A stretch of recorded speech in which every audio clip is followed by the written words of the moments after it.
Welcome to the Vault Studios Fantasy Football Podcast, your one-stop shop for all fantasy football info. Here are your hosts. Welcome to the Vault Studios Fantasy Football Podcast. I'm your host, Lewis, and as always, I am joined by Corey. It is week 14, the final week of the regular season. How you doing, man? I'm doing good. You know, it's fantasy playoffs are here in some leagues, those unsavvy leagues that just said, yeah, screw it, we're still doing the playoffs the old way. And, you know, you have another week of trying to get in and hoping that X team only scores X amount of points over your amount of points so that you get in, or, you know, a plethora of other options that you have to get in the playoffs this week. Right. And I'm in a couple of leagues like that where I'm right on the cusp of that final playoff spot in leagues where they're reserved for the highest scoring team.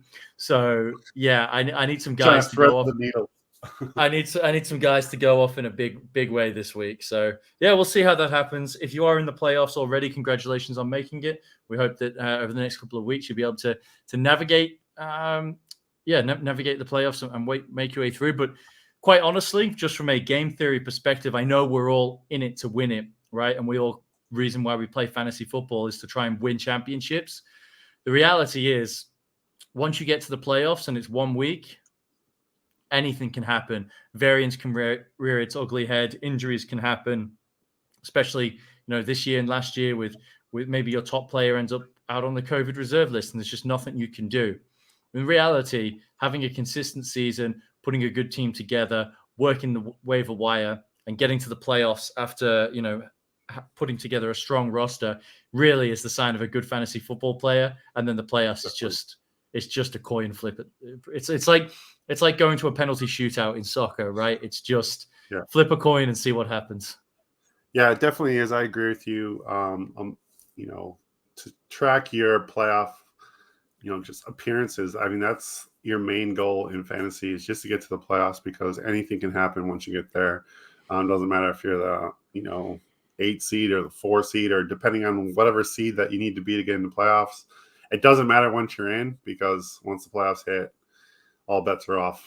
It could be, it could be the most random player pickup, etc. that goes off for you and wins you a fantasy title. Could be a blocked field goal. Could be blocked. Could be, or it could be you could have a great team and then you turn up and you run into a 6 touchdown Alvin Kamara performance. You're just like, well, shit, that's that's the way it goes sometimes. But this is also the final week of bye weeks in the NFL, of course, which is why your fantasy playoffs should not have started this week. So if your commissioner didn't fix that up, get out there, slap him or her in the face and be like, hey, come on, we got to sort this out for next year. Because as it stands, you would not have the number 1 running back in fantasy football, Mr. Jonathan Taylor, because the Colts, the Patriots, the Eagles, and the Dolphins are all on bye this week and shall return for week 15, what should be the first round of the fantasy football playoffs. As always, we're going to dive into and take a little preview from a fantasy perspective of all of the games this week, minus Thursday Night Football, because we are, of course, recording this on a Thursday afternoon. But let's look at a few news and notes that have popped up and have fantasy implications for the coming weeks. Antonio Brown suspended. 3-game suspension. I think because he's could have played this week and then the next and last week. I think his suspension started from last week, right? So he might be. I believe so. Yeah. Right. So he might be available in the fantasy championship game. That's going to be brave of you if you play AB coming off a suspension, having not played for the better part of 2 months, to then play him in your fantasy championship. We talked a little bit about that last week. There's no chance. I mean, he could have played in week 6. He could have been playing in week 15 had the suspension not come through. He's clearly fully healthy, jumping on a trampoline, running routes, all that kind of stuff. Unfortunately, he's probably not going to be a contributor for the rest of your roster. Corey Davis has gone to IR. He's done for the year with a core injury. Logan Thomas III, again, turned back, had a solid 13-point performance, and then went back on IR after initially. It was weird. It was like, oh, he's definitely done for the season. Oh, no, things are better. Oh, actually, no, upon further examination, he is actually going to go to IR. Adam Thielen is going to miss this week with an ankle sprain, and Keenan Allen is on the COVID-19 list, but is considered day-to-day, so he may or may not be available for their very nightmarish matchup against the New York Giants. Mike Williams is on the COVID list as well. I think he's definitely out this week. Is that right? Mike Williams is out. Brendan Staley doesn't rule Mike Williams out. Right, okay. But yeah, it doesn't look great. Right. So this would be a situation where you need to run to the waiver wire. And because post waivers, they might be just sat there. Jalen Guyton could be interesting. Donald Palmer as well. Josh Palmer. Thank you. That was the other name I was looking for. And Austin Eckler is going to have a day. So we might see Austin Eckler heavily used as a pass catcher this week.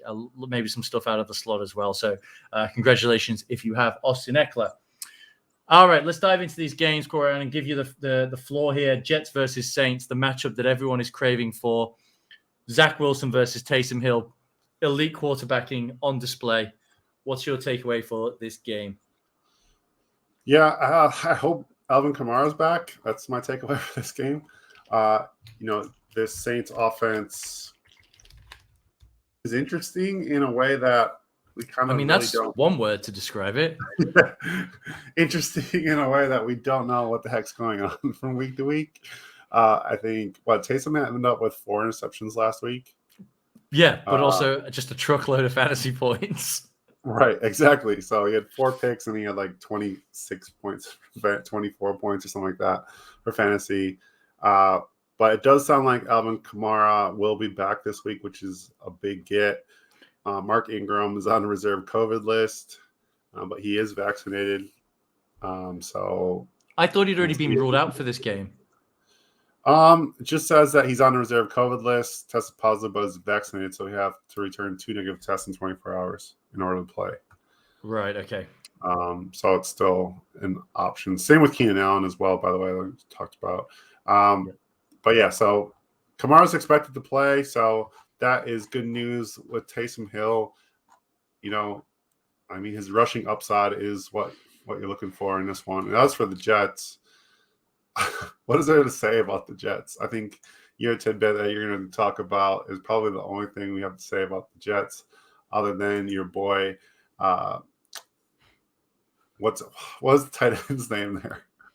Chris Herndon. No, he's gone. Oh, he's Ryan Griffin got in the end zone last week. Right. Ryan Griffin. For all those guys that are streaming tight ends these days. So, I don't know, man. Crowder was kind of nowhere seen again. Just this whole offense just is abysmal at this point. Yeah, I think in the most deep leagues with true levels of desperation, he could throw Keelan Cole out there and hope he gets a few targets. Sure. But we know what the Saints are going to do. Play in man coverage. They're going to put Marshawn Lattimore on Elijah Moore, but I'm playing Elijah Moore this week. He is the primary focus of this offense. And this is a great little stat from the PFF podcast. Shout out to the PFF Fantasy Football Podcast. Elijah Moore commands a 31% target share when the Jets go against man defense. So that's good news for him. And he also has the second highest success rate of all rookies as well. Elijah Moore has truly been balling, put up some big performances. Could he be boom bust? Absolutely. Could the Jets put up a goose egg in this game? Absolutely.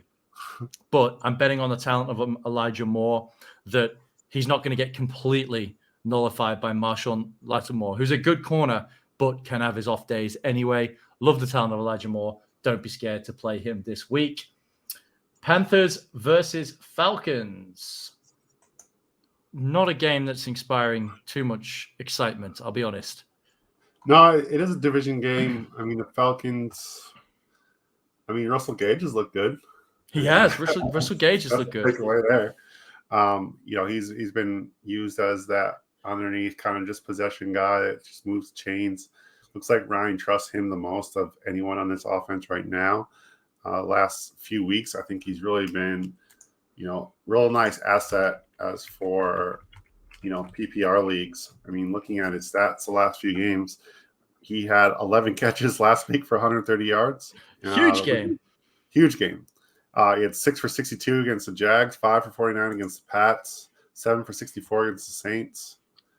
So, he's getting peppered with targets and he's getting completion. I mean, with those numbers, it wouldn't surprise me if he was like a top 15 wide receiver over the past 4 or 5 games.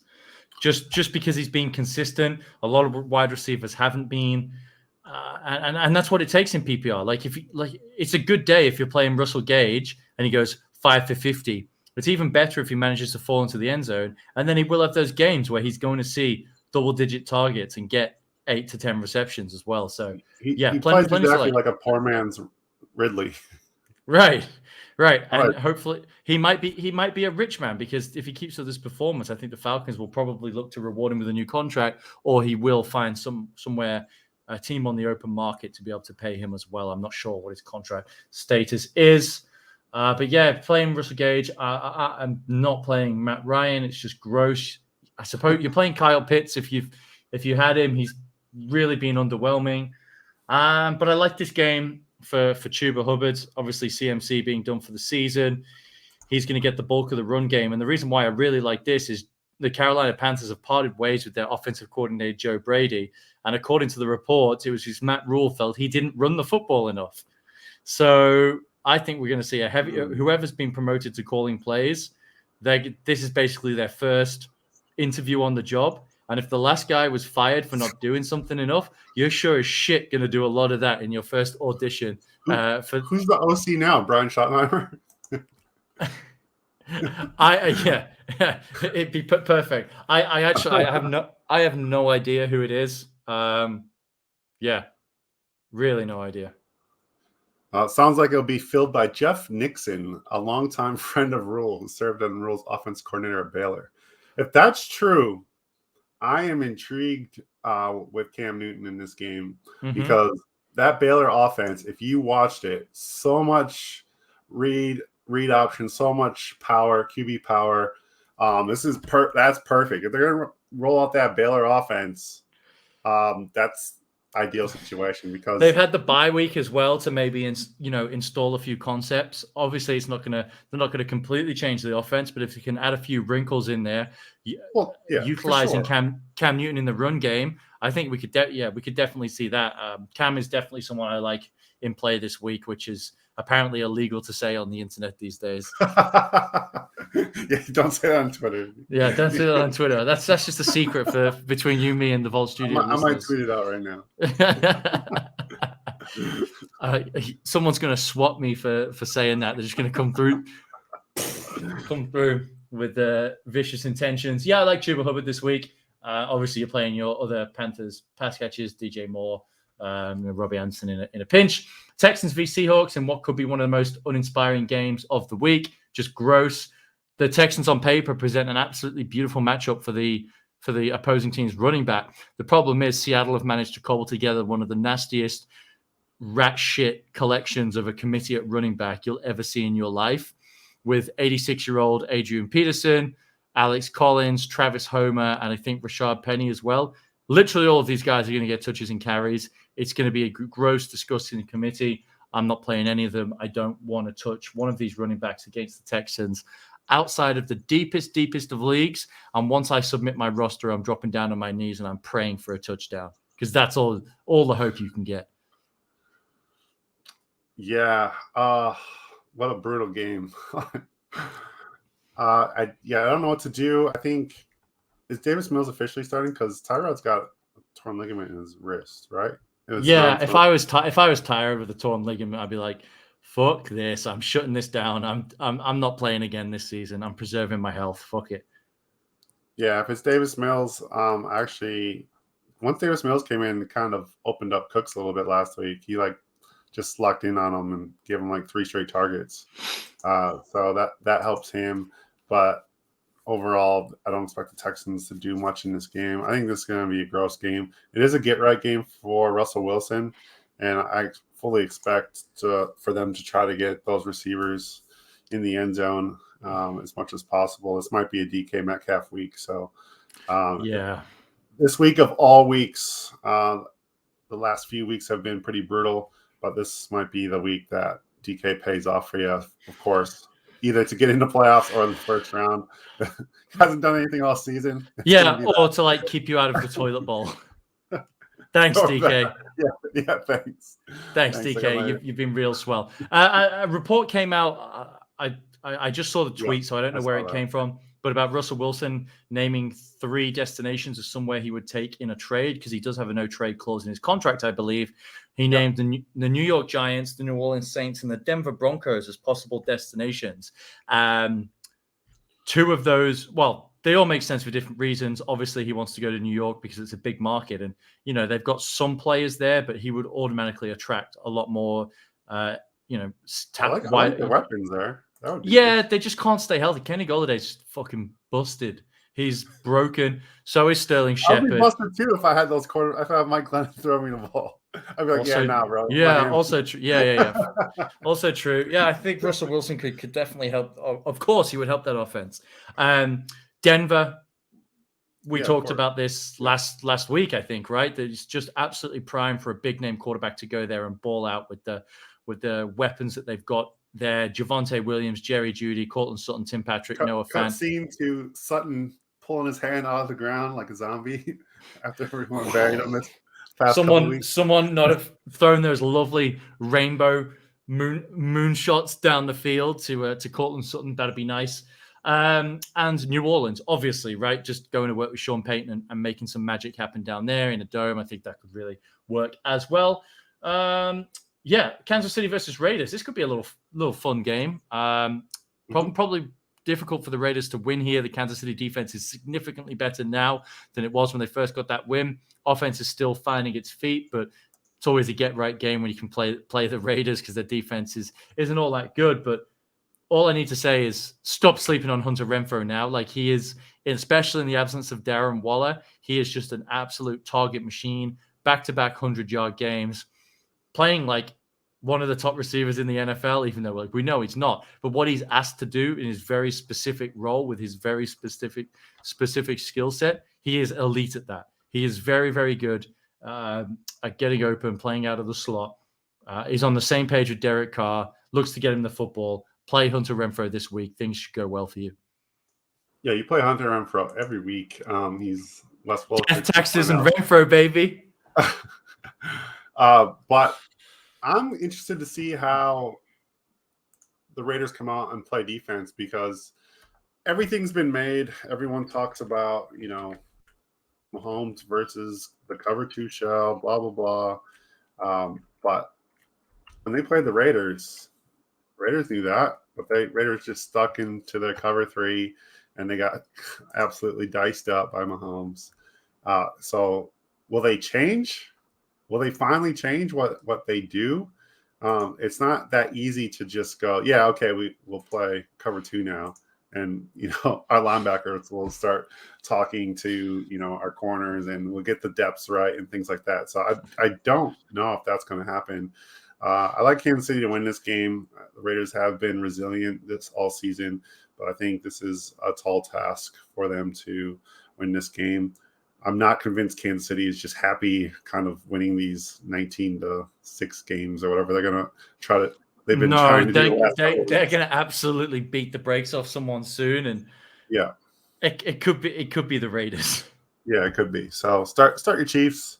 I don't think there's any surprises in lineups here. Kelsey Hill, CH. Darrell Williams even got enough carries to be warranted if you're hurting. Yeah, get him in the flex spot for sure. But yeah, so I think you're fine. You're playing the guys that you normally would play here. I don't think there's any ancillary guys that you'd be looking at playing in this game. No, I was just gonna say, don't play Foster Moreau if Darren Waller's out. It's not Deshaun Jackson. You got to be really desperate to play Deshaun Jackson. Right. Okay. Yeah, I was just going to say, your description of the Raiders, resilient, is a perfect choice of words here. I don't think an NFL team has gone through more off the field than the Raiders this season. So, certainly been a resilient team, and good to see them not just fold it in, stay professional, and continue to compete on a week-to-week basis. Browns versus Ravens, another divisional game. This one should be quite fun. Baker's just obviously not playing well, banged up, really takes away anyone that you want to play as a pass catcher on the Cleveland Browns. You can start Kareem Hunt, you can start Nick Chubb, but for me, that's it. I'm out on the Browns offense completely. Yeah, that's fair, but I'd still start Landry. He is on the injury report, but I'm pretty sure Landry's always on the injury report. So he lives on the injury report. I'm not too worried about that. Remember, I think last year he got on the COVID list, close contact, and it was like the first games he'd missed in his entire career. Yeah, it's tough. Landry's a gamer though. He had 6 for 111 against the Ravens last time they played. I don't expect that kind of production. But Landry usually good for 5 catches when Baker's quarterback. Whether he gets the yardage, who knows? It just kind of depends on how this game goes. Obviously, on the Ravens side of things, you're hoping Lamar Jackson can put a game together here. It's just kind of been middling performances after middling performances now. I think it's a few in a row now. So you would be hoping that Mark Andrews kind of gets back on the fold. He had some brutal drops. I'm not even talking about the 2-point conversion. He had a drop early in that game that he could have definitely pulled in. But, Marquise Brown showed up with some intermediate type routes last week, which was nice to see. So he wasn't just, running down the field trying to do the Marquise Brown run fast thing. So, yeah, it'll be interesting to see how this Ravens team kind of comes out and tries to attack this Browns defense. But the Browns have given up tons of points all year long. And so if the Ravens are going to get back, this is the type of game they need to kind of show the league that they're going to take it seriously and, take care of a division opponent. Yeah, I actually don't mind Sammy Watkins in this game. He's had some involvement. And, of course, Hollywood Brown with his volume, is basically like a low-end wide receiver 1. He's seen 10 targets in 5 of his last 7 games. And with his explosiveness, like he can easily be putting up 25, 30 points in a game. So, yeah, love Hollywood this week and each and every week. Washington Football versus Dallas. Washington Football's defense is atrocious. It's falling apart. Not only did they lose edge Chase Young for the season, they've now lost Montez Sweat as well, potentially out for this. I think he's out for the season. Things aren't great. So I think Dallas should be able to score here. They should be able to keep a clean pocket, keep keep Dak upright.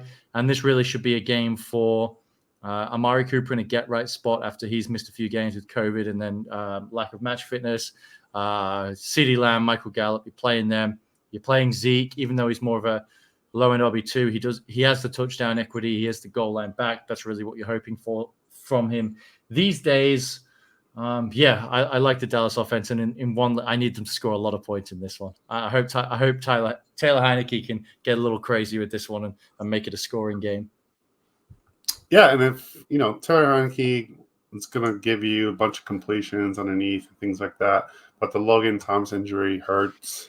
It sounds like McKissick's probably going to be a week away still, so fire up Antonio Gibson, and you know what? Wait, I just want to say something. It's really funny.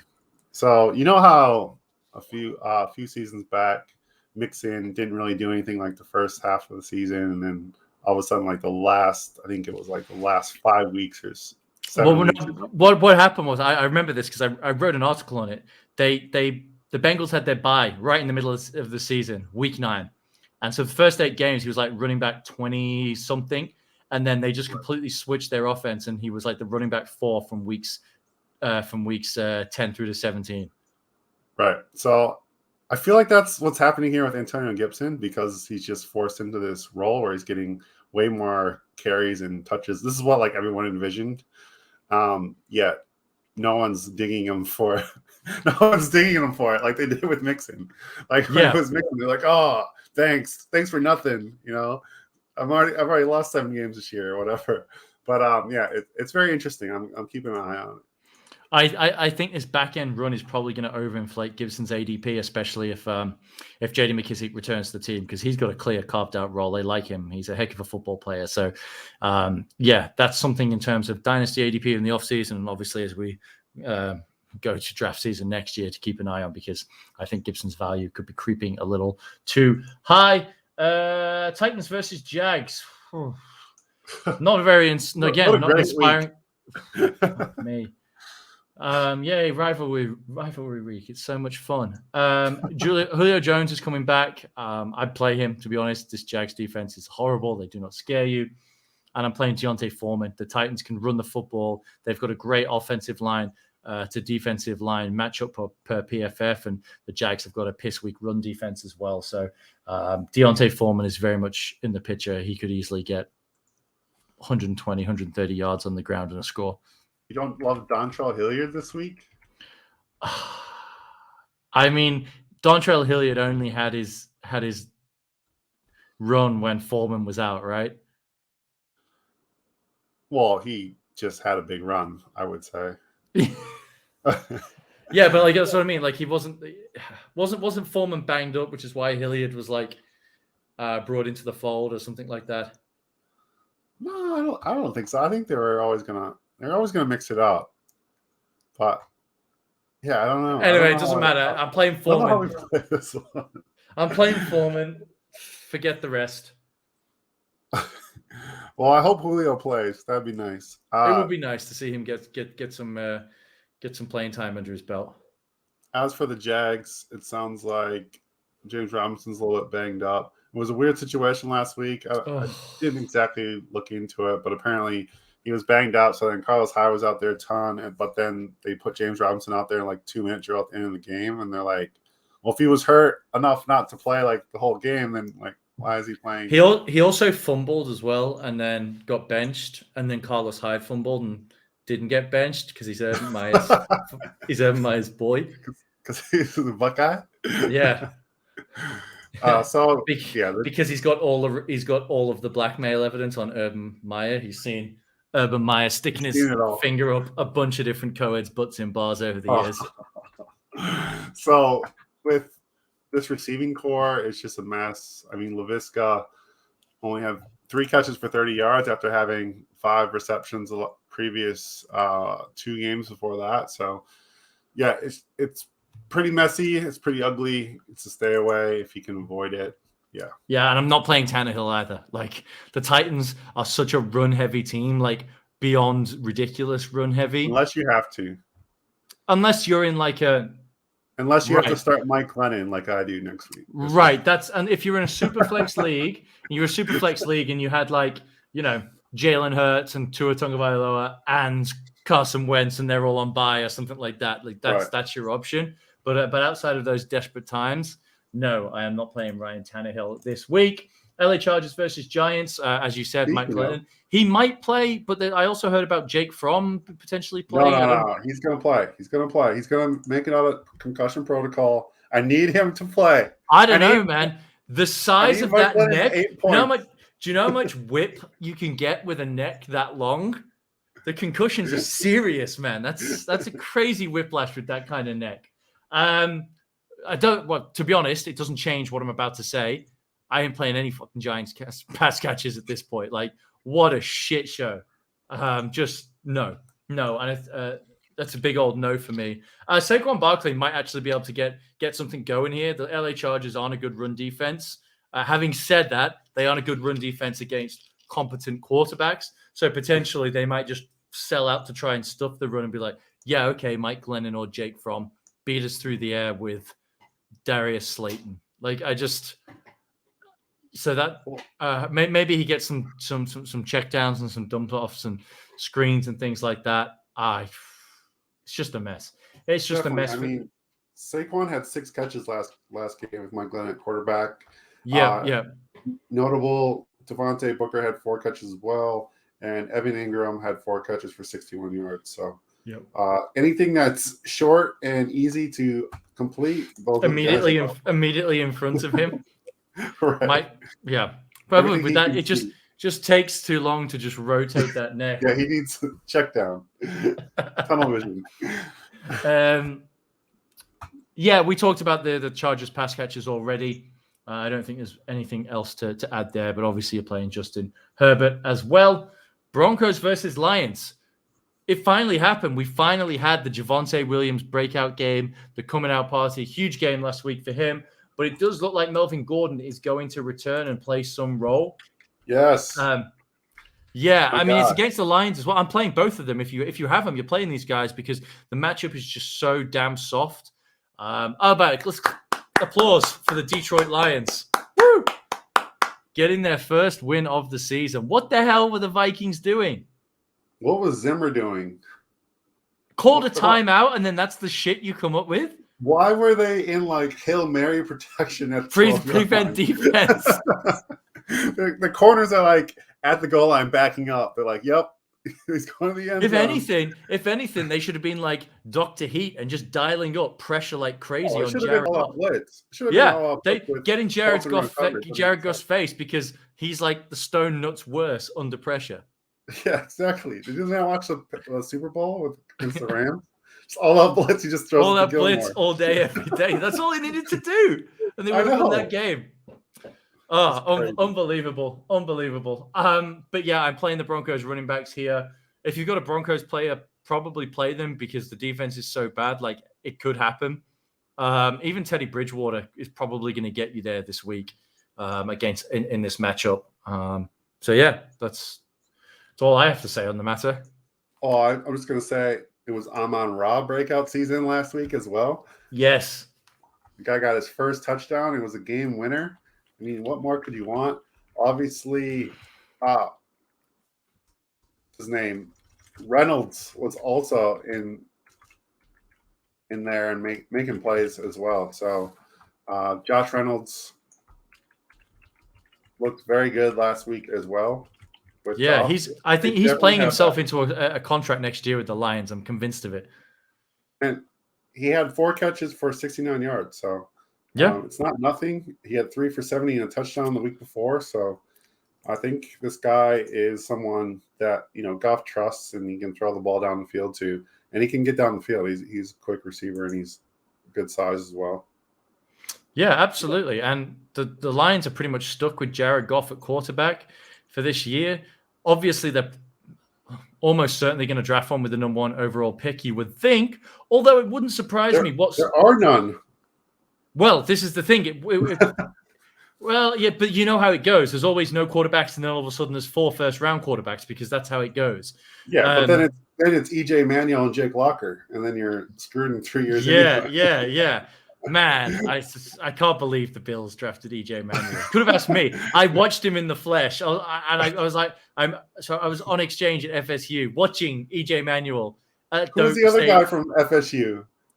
The Vikings drafted Christian Ponder.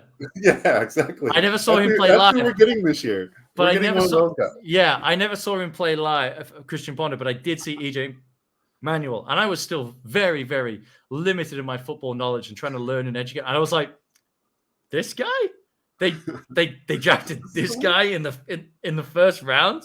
Are you serious? Like, I thought he might go in like the 5th or the 6th round as a project to someone who already had a mobile quarterback. I was like, oh no, Buffalo, what have you done? So Jared Goff with his contract almost certainly will be with the Lions. The fact that there isn't a clear like number 1 overall quarterback pick, the Lions, they want to run the football, they want to play defense, so they could go get one of these guys at the Thibodeau or what is it, Hutchinson, is it Aiden Hutchinson, the pass rusher. Anyway, yeah.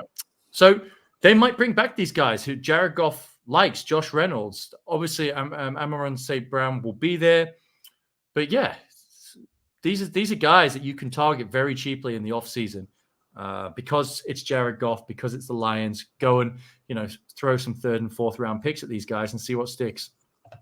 Definitely. Bengals versus 49ers. Both teams coming off unexpected losses, I would say. Certainly didn't expect the Bengals to get blown out the way that they did. Just things didn't go well here. But for the 49ers, it looks like Elijah Mitchell might not play. He's in the concussion protocol. And potentially, doesn't look good. Potentially Jeff Wilson has got a knee issue, which would mean JaMychal Hasty would be the starting running back because Deebo Samuel is banged up. And even if he does play, it would surprise me knowing what... they wouldn't use him there. They won't use him there because he's banged up. So it's going to be Kyle Juszczyk and it's going to be Jermichael Hasty. And if Wilson is out, sign Brian Hill this week. Wow, Brian Hill, the former Falcon. No Shanahan from his time there, but yeah, Brian Hill. But yeah, he's just there clearly for depth, like emergency break glass in case of emergency. But Juszczyk does get work in the pass game. Jermichael Hasty will take some carries. So yeah, I don't hate it at all. Obviously, continue to play T. Higgins, who's a stud, and continue to play Jamar Chase despite the drops. Because as we've seen with Deontay Johnson, drops do not matter. Say it with me, folks. Drops do not matter. I was more the people listening later to this, but I appreciate it. I appreciate it. Anything you want to add on this game here, other than George Kittle's probably going to have another monster fucking game? Definitely. This Bengals secondary is uber suspect right now. It's the same secondary that gave up like 300 and something. That's what 300 something yards to Mike White, and everyone was like, "Hey, Mike White, he might be a thing," and then immediately turned into a pumpkin. Yeah, so I don't know about this Bengals secondary right now. I think it's very fragile. I don't know if the 49ers really have the weapons to take advantage of it, but George Kittle definitely one of those weapons that could definitely get off this week as far as receivers go. Ayuk and the rest of, Jawan Johnson and these guys, I don't know. But definitely firing up George Kittle. You're happy with him right now. He's been absolutely crushing it. So, I think with the Bengals as well, you're checking that injury report for Mixon. He did get banged up a little bit in that game. He was kind of down for a while, got back up, but came back in that and played the rest of it. Chase he practiced though, so I think he's going to be fine. Yeah. Chase Higgins, you're obviously playing those guys. And if you're trying to be sneaky, you probably can fit in a CJ Uzama somewhere if you need to. If Goddard's on bye and you need a tight end or something like that. Yep. Like those calls. Bucks Bills in what really is the one of the two premier sort of matchups this week. This could be a great game. We mentioned it last week, but it could be potential. Yeah, could be. But I don't think so. You don't think so? No. I think the Bills are rattled. The Bills are rattled. Well, you would be after the Patriots come in and beat you. Their head is on the road with over. 3 whole passes. I'm impressed. We made it all the way to the 38th minute of the show without mentioning the Patriots humiliating the Buffalo Bills. But yeah, look at that. Best friends. Have you seen that picture though? They've been like friends forever. They're like ride or die. Yeah, Alabama. Go. Yeah, but they're like before that, like high school as well. Oh wow, I didn't know that. Yeah. They've been like friends forever. So it's so awesome. Where is that? Yeah, Leonard Fournette is a 4-down back, and you're playing all your pass catches here against the Bills. Tom Brady, I know a bunch of ranking sites have him like a top 2-3 play this week. Bucs defense can be had at this point. Fournette's going to get all the passing work in the running back, but play Gronk, play Evans, play Godwin, who came off like a 15-catch game last week out of nowhere, just from fucking nuclear. Gronk is just back to being basically Gronk. He's like, I'm going to retire. Oh, and then I'm going to come back and continue to play at a Hall of Fame, elite, best tight end in the game kind of level. Just ridiculous. Yeah, absolutely ridiculous. I mean, he's the best tight end in football right now. Like, Travis Kelce has just not been getting it done. Yeah, I mean, there's definitely an argument to be made that Gronk is the best tight end in football right now. Between him, Kittle, and Kelce, I think that's definitely an argument that can be made. Just the way that this offense is put together, like I don't see how the Bills slow them down. No Tre'Davious White.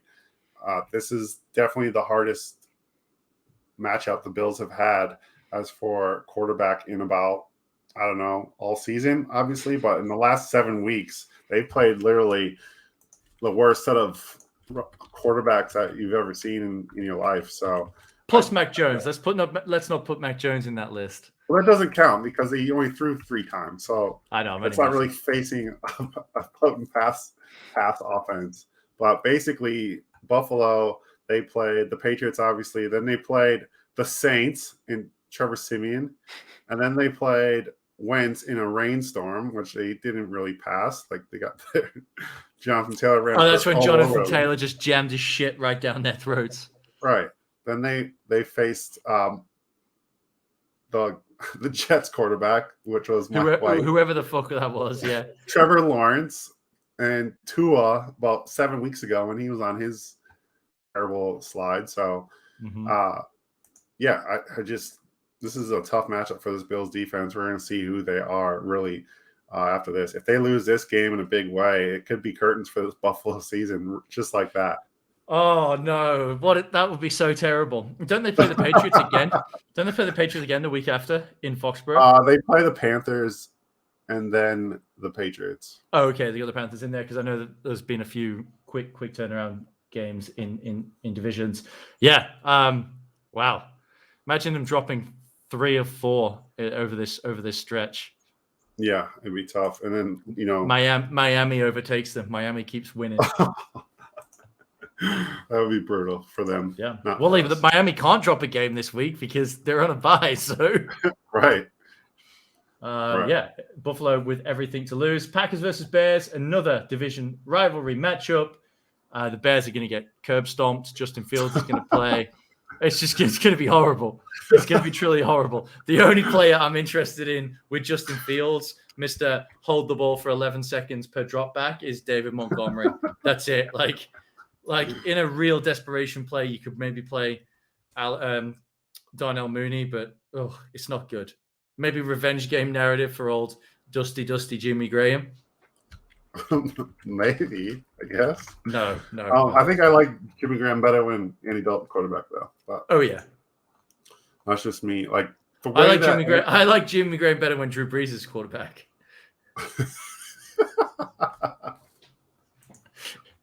That's a good one. Oh, that's hilarious. Yeah, Aaron Rodgers absolutely dog walks Chicago Bears. So he owns them, and he told them so in the first game. They were going to be, the Bears fans that travel to Lambeau will be probably told again.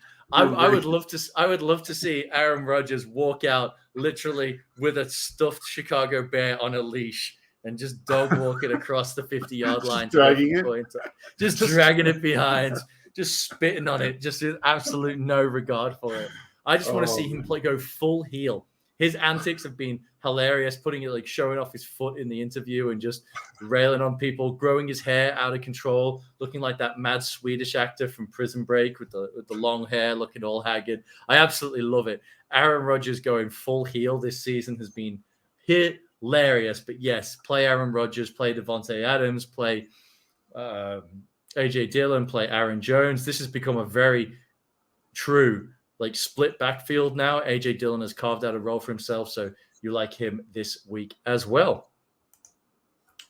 And finally, what could be if the Rams can get their shit together and get the offense firing a little bit, a really high-scoring, exciting game.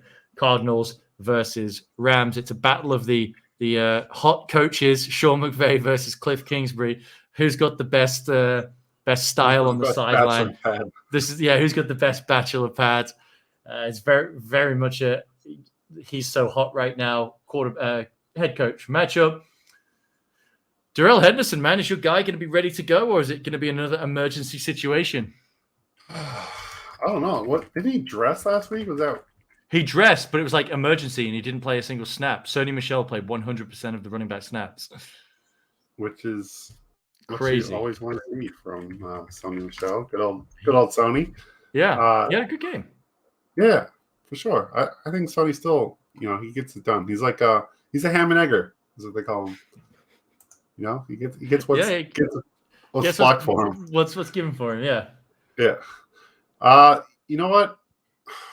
I mean, the Rams promoted Mekhi Sargent from the practice squad, so that's not ideal. That's not a real person. That's a Madden regen. They were playing Ultimate Team and they just took a name off the Madden regen. Oh, we might have. I do have a picture here on NBC Sports Edge, though. So it is just a generic Madden creator face, isn't it? If you actually double click on the picture, you can change your skin color. Oh my gosh. Yeah, I don't know if he plays this week. If he doesn't, then obviously you're firing up Sony in this spot against the Cardinals. The Cardinals defense has been the better crew so far this year for this Cardinals team. Kyler Murray it's just so weird watching their offense. It doesn't seem to like obviously they're getting it done, and you can't fault them, but their offense just looks weird at times. It's like Kyler Murray drops back to pass, runs 15 yards backwards, and then all of a sudden he just runs to the sideline, turns the corner, and then goes for 30 yards. It's like, all right, cool. It's like a Madden offense. It is very much a Madden fast offense. quarterback, and you just keep dropping back. Just keep going. If I can buy more time, I can outrun everyone on the field. I'll run this D tackle to the edge and then run for 15 yards. Awesome. So yeah, obviously you're starting everyone. James Conner had a game last week. It'll be interesting to see if Chase Edmonds kind of affects that. If what that split is, if he makes it back as well. But Van Jefferson's interesting. Like you put in notes with OBJ, always kind of just perennially banged up.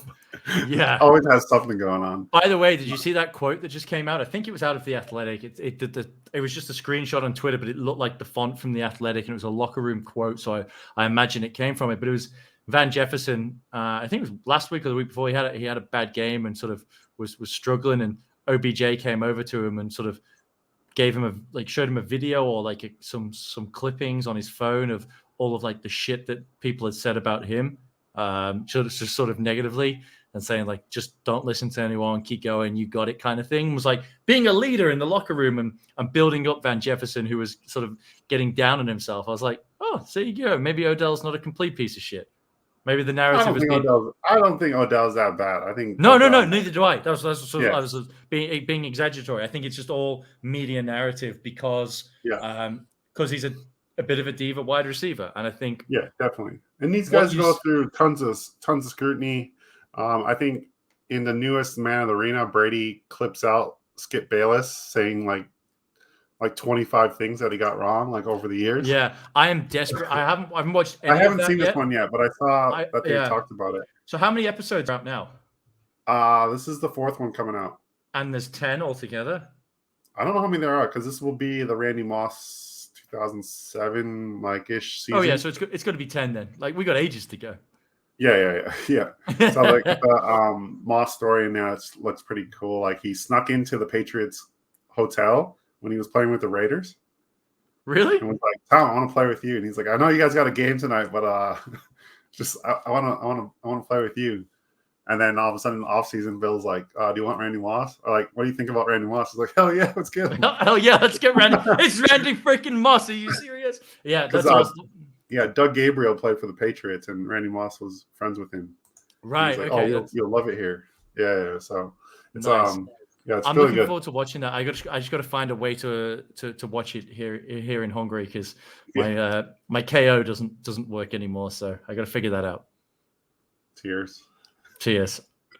I'll find it. It'll be somewhere. But that does it for the games. So as is tradition, we will wrap up the show with our quarterback and tight end streams. Yeah, I got to say, your favorite. It was a better week for your boy, yours truly this week.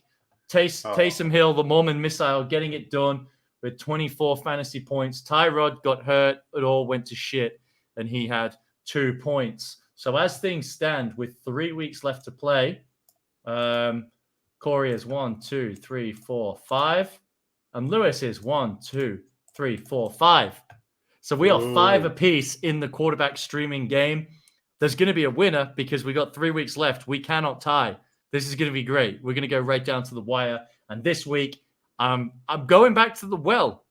I'm going back to the state of Utah, and I'm bringing Taysom Hill with me, and we're riding again against the New York Jets. It's a sound strategy. That's it. I'm going to go with Cam, running the Baylor offense.